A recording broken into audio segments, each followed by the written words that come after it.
warahmatullahi wabarakatuh. Apa kabar Ananda semua?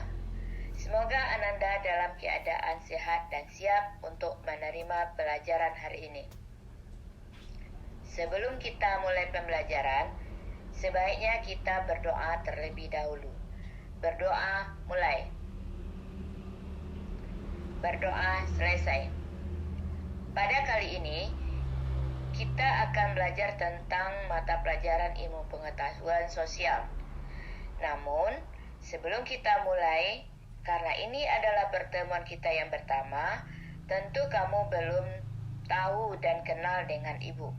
Untuk itu, Ibu akan memperkenalkan diri terlebih dahulu. Nama Fadlina Molideti. Mata pelajaran ilmu pengetahuan sosial. Barangkali cukup itu dulu perkenalan kita ya. Baiklah Ananda, dalam pembelajaran kali ini kita akan membahas tentang materi manusia, tempat, dan lingkungan. Kompetensi dasarnya adalah memahami konsep ruang, lokasi, distribusi, potensi, iklim, bentuk muka bumi, geologis, flora dan fauna, dan interaksi antar ruang di Indonesia, serta pengaruhnya terhadap kehidupan manusia dalam aspek ekonomi, sosial, budaya, dan pendidikan. Kompetensi dasar ini dijabarkan dalam beberapa indikator. Di antaranya adalah menjelaskan pengertian konsep ruang, menjelaskan pengertian interaksi antar ruang, mengidentifikasi kondisi yang terjadi dalam interaksi antar ruang. Materi pokok dari pembelajaran ini adalah kondisi geografis Indonesia, letak dan luas, iklim, geologi, rupa bumi, tata air, tanah, flora dan fauna melalui peta rupa bumi. Uraian materinya adalah pengertian ruang dan interaksi antar ruang. A. Pengertian ruang. Ruang adalah tempat di permukaan bumi, baik secara keseluruhan maupun hanya sebagian, yang digunakan oleh makhluk hidup untuk tinggal. Tapi, ruang tidak hanya sebatas udara yang bersentuhan dengan permukaan bumi, tetapi juga lapisan atmosfer terbawah yang mempengaruhi permukaan bumi. Ruang juga mencakup perairan yang ada di permukaan bumi, seperti laut, sungai, dan danau. Dan di bawah permukaan bumi, seperti air tanah sampai kedalaman tertentu.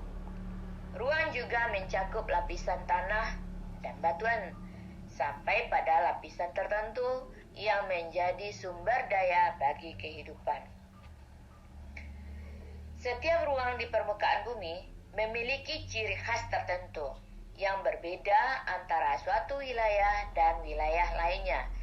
Tidak ada satu lokasi pun yang karakteristiknya sama persis antara satu dan lainnya.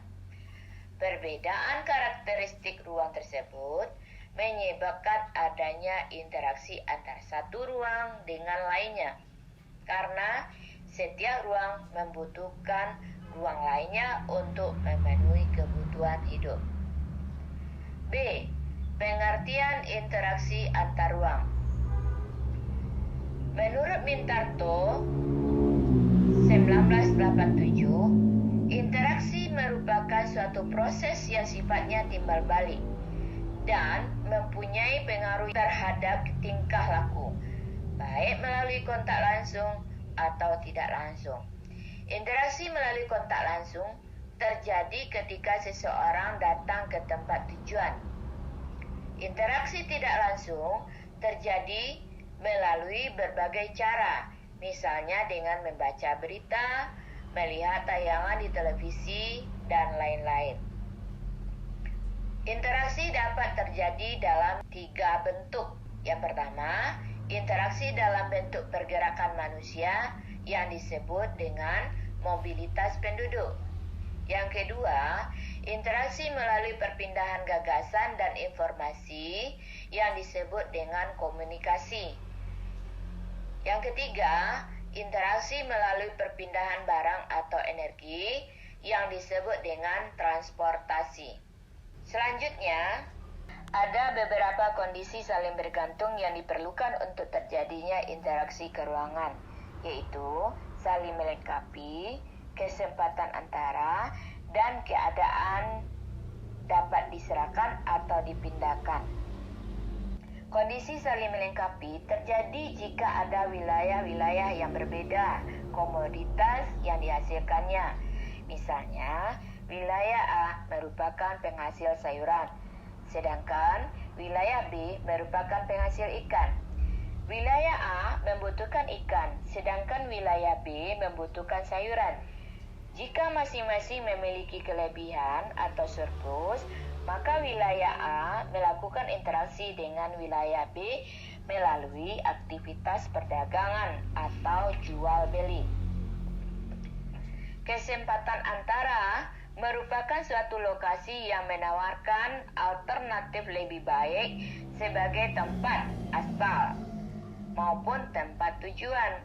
Jika seseorang akan membeli suatu produk, maka ia akan memperhatikan faktor jarak dan biaya untuk memperoleh produk tersebut.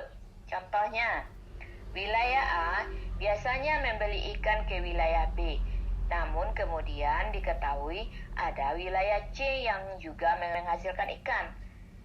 Karena wilayah C jaraknya lebih dekat dan ongkos transportasinya lebih murah, para pembeli ikan dari wilayah A akan beralih membeli ikan ke wilayah C. Akibatnya, interaksi antara wilayah A dengan wilayah B menjadi melemah.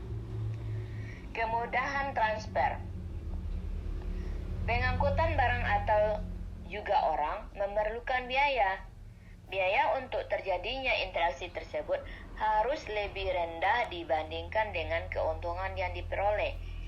Jika biaya tersebut terlalu tinggi dibandingkan dengan keuntungannya, maka interaksi antar ruang tidak akan terjadi. Kemudahan transfer dan biaya yang diperlukan juga sangat tergantung pada ketersediaan infrastruktur atau sarana dan prasarana yang menghubungkan daerah asal dan daerah tujuan. Jalan yang rusak dan sulit untuk dicapai akan mengurangi kemungkinan terjadinya interaksi karena biaya untuk mencapainya juga akan lebih mahal.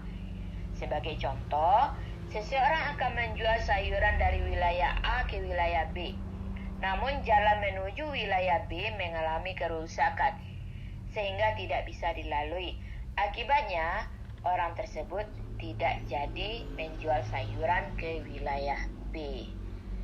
Nah, Ananda, demikianlah materi kita kali ini. Semoga apa yang disampaikan itu bisa kamu pahami. Nah, untuk mendalami materi ini, maka kerjakanlah tugas berikut ini. Buatlah tugas itu pada buku latihan kamu.